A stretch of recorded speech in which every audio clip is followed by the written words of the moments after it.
Alright. That's good. Good warm up.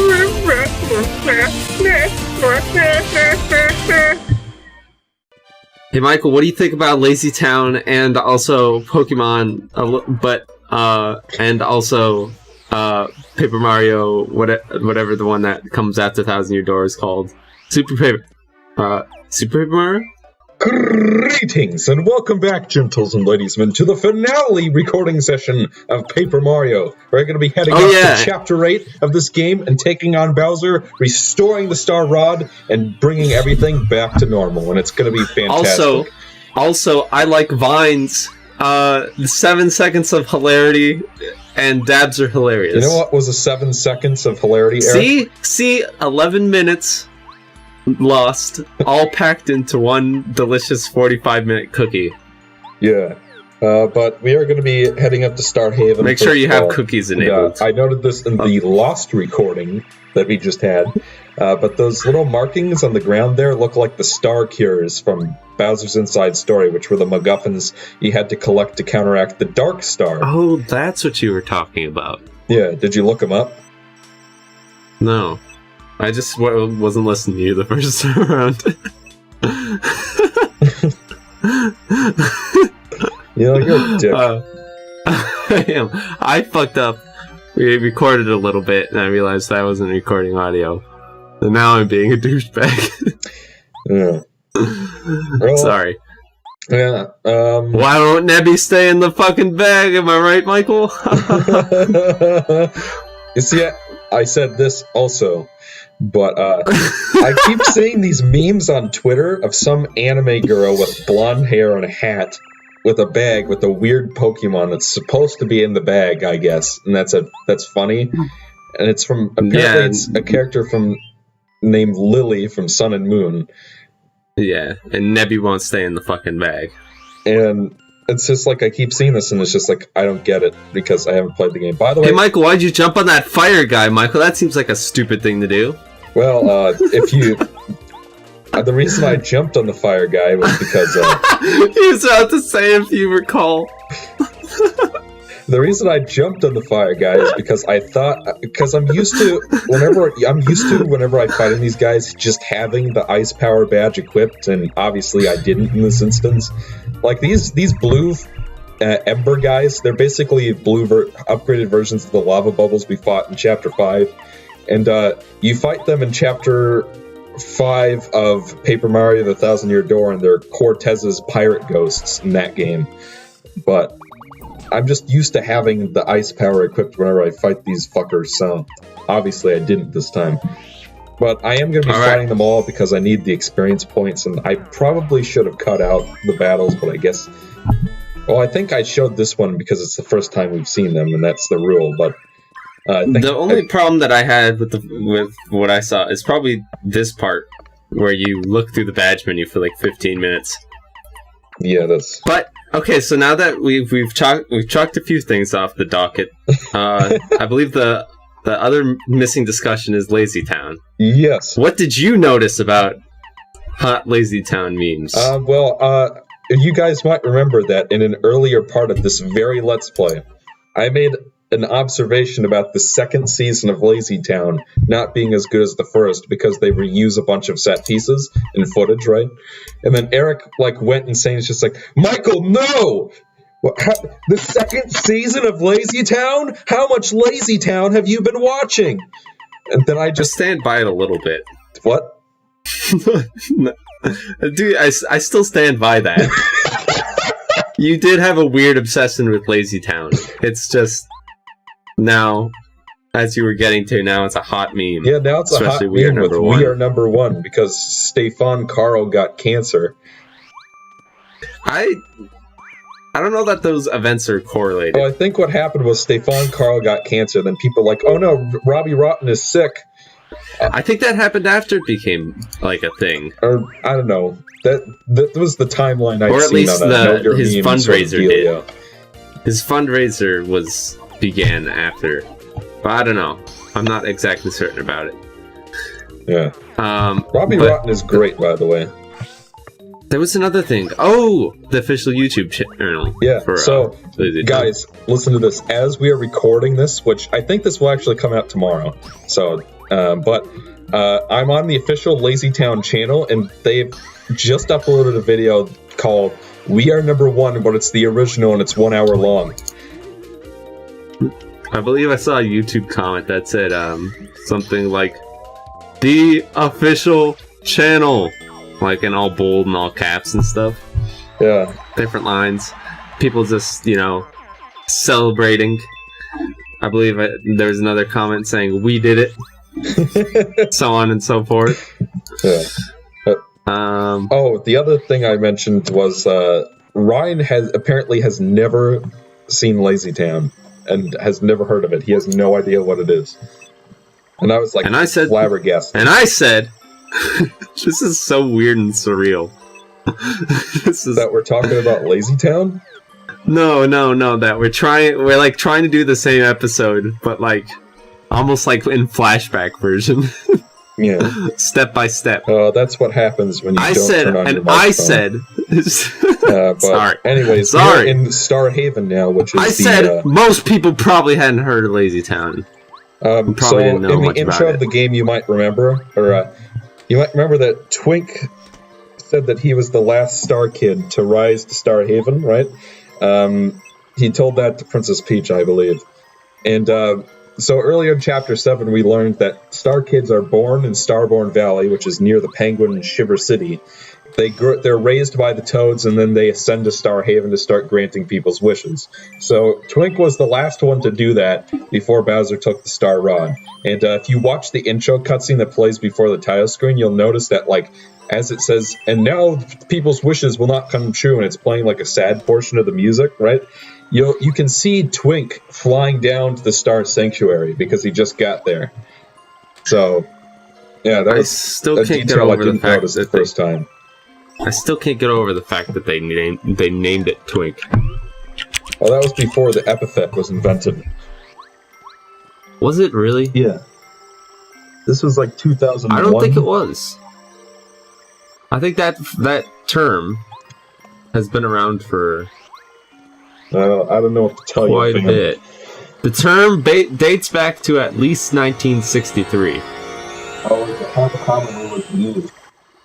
I'm sure you're right. I'm sure it became popularized. That being said, that people in Japan Paper Mario was not around in the 1960s. Yeah, all right. It clearly came out in the 40s. All right. Now, what we were talking about here in the original recording, and trust me, was we'll get over Bowser this. grabbing Mario by the pussy. Yes. And or buying him furniture first. But this is the Star Sanctuary. This is where the Star Spirits live. This is where the Star Rod was before Bowser stole it.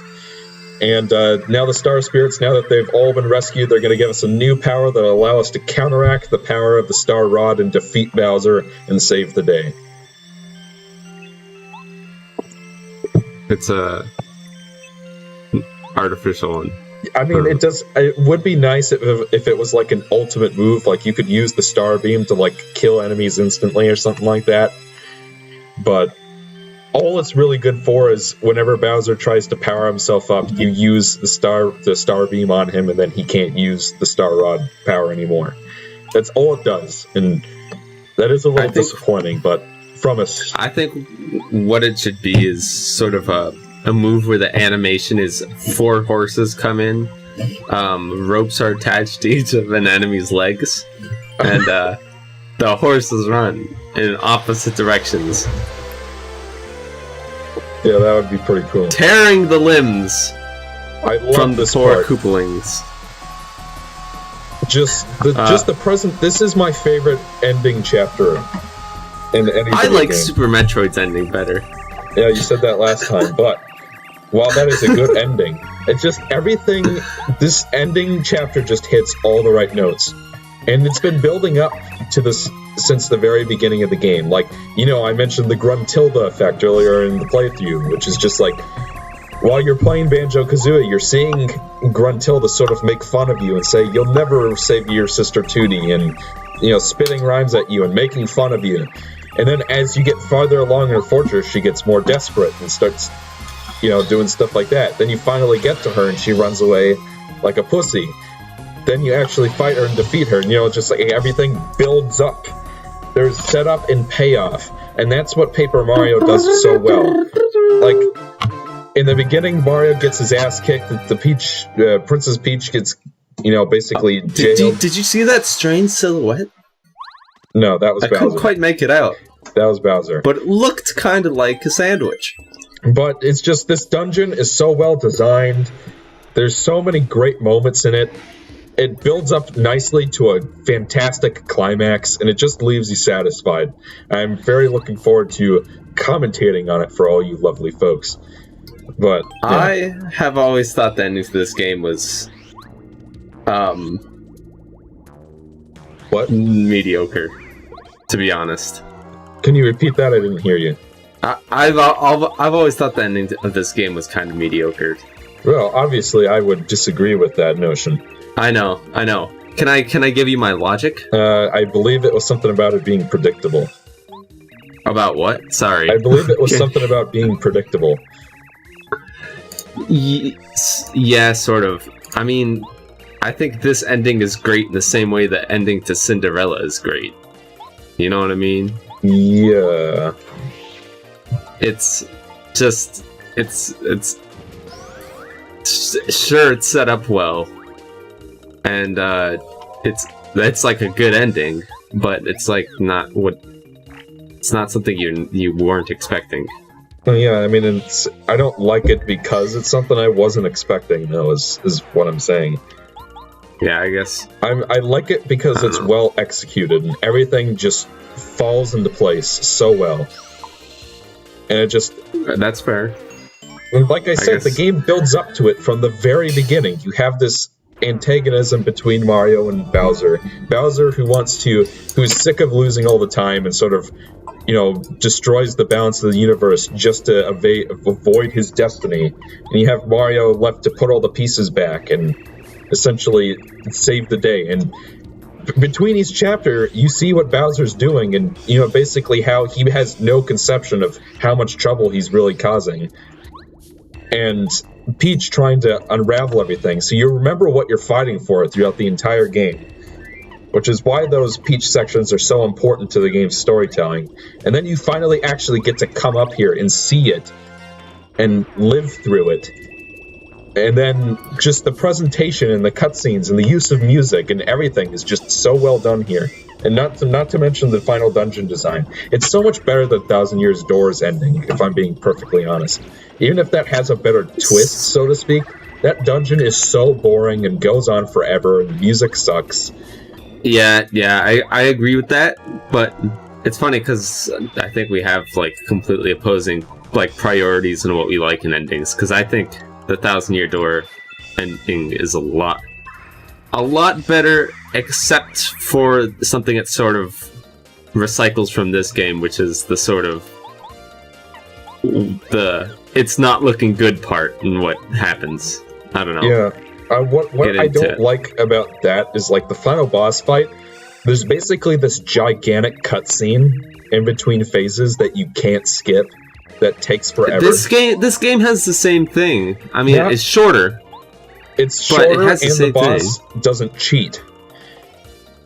He's also a lot easier. The boss doesn't cheat. The way that... We'll get to the final boss of the second game when we get to it, if we ever do a playthrough of that, which will be no time soon, because I think Eric and I are both sick of this game. Or this playthrough, rather. I can never get sick of Paper Mario, but this playthrough, definitely, because it's gone on for too long. It's much like Donald Trump's reign of terror. It has gone on for too long. See, you're cutting out a lot for me. All I could hear is a politically charged statement about Donald Trump. Now... Can I make a request? Sure. In terms of the jokes? Because I started the Donald Trump train. I started the Trump train. That being said, let's keep politics out of it. Hey, boy. All right. But I know poli-sci's your major. I was mostly kidding, but yes, we can do that. But you were cutting out a lot for me. My internet is fine. It probably won't be that much of a problem. Unless if I vocally complain about it while we're recording it. Yeah. That would be a darn shame. So these guys are great. Yeah, this is a great set piece for this dungeon. There are 3 of these guard doors, and each of them has a different obstacle, and they all make fun of you. And it's all supposed to be like, you're weak, you'll never win. But maybe I'll let you through if you solve my maze, Superman. So I like this little part right here. It's a trap. I'm trying to... These guys remind me of something, but I can't quite think of it. There's a similar set piece in Chapter 7 of Super Paper I guess they remind me of Bowser. Well, I mean, like, there are 3 guard doors in Super Paper attitude. Mario. Where that all make you answer questions to get through. They're in the underwear. Oh, those guys. Yeah. So that...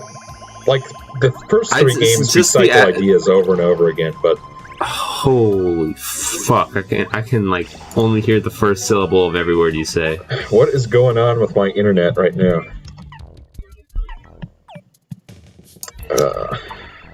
Like, are you sure it's not your internet? My internet's good, dude. Oh, so is mine, so it must be Skype being a bitch. Well, Skype is notoriously terrible. Yeah. So a lot of people in video game related communities, or not video game, but yeah, I get you. The internet communities are moving towards Discord, which is designed for primarily video games. But so this is you recognize this guy services. From part 1. He's Princess Peach's minister. So you actually get to see all the different people we met at the party at the beginning of the game, locked up in jail cells. I wish that could happen in real life. I'm sure trying to decide if that was even a joke or just a really fucked up thing to say. It's one of those things that just sort of comes out and then you sort of think about it later. So, Eric, what did you think of Pokemon Sun and Moon? Well, I'm not done with it. I'm playing through it pretty slowly, both because I'm catching them all, and also because I'm waiting because a lot of the Pac-Men that are central to my party require trading, and obviously, as you know, University Internet and 3DSs incompatible. do not mix. Yeah. I don't know why they insist on using that user authentication bullshit. I know why, but what I to me it's more of a question of why doesn't the 3DS support it? Yes, exactly. I don't know. Maybe they thought that, the people who are probably going to have that kind of internet are probably employers or, things like that where you shouldn't be online on a game console anyway, so maybe that's what they thought. Because I know I can't connect my Wii U to that kind of internet either. Wii U? Yeah, I can't connect. You can't connect PlayStation 3, Xbox 360, Wii U, Xbox One, PS4, any of those to that kind of internet. I'm pretty sure I'm pretty sure that you can connect the Xbox. I don't know about the PlayStation. I mean, like, that's the one console I guess I haven't tried, but I know that Sony and Nintendo consoles do not connect to user authentication internet. Yeah, but I digress. One thing I really enjoy about this dungeon is that it makes use of every partner that you have. Like, this is Locky Lester's time to shine right here. Well, and the only thing I don't like about it is that it's really, really slow. Because whenever he's under the lava, he goes at a snail's pace. And I don't see why it had to be like that, because he's floating anyway. And when he's floating above the ground, he doesn't go slow. But still, everyone will be used, and no one will be forgotten. It's a good way to wrap everything up that we've seen throughout the whole game. Here's the Paracari section, or Paracari, however you pronounce that. But I was just saying in the other session. I'm sorry. Go on.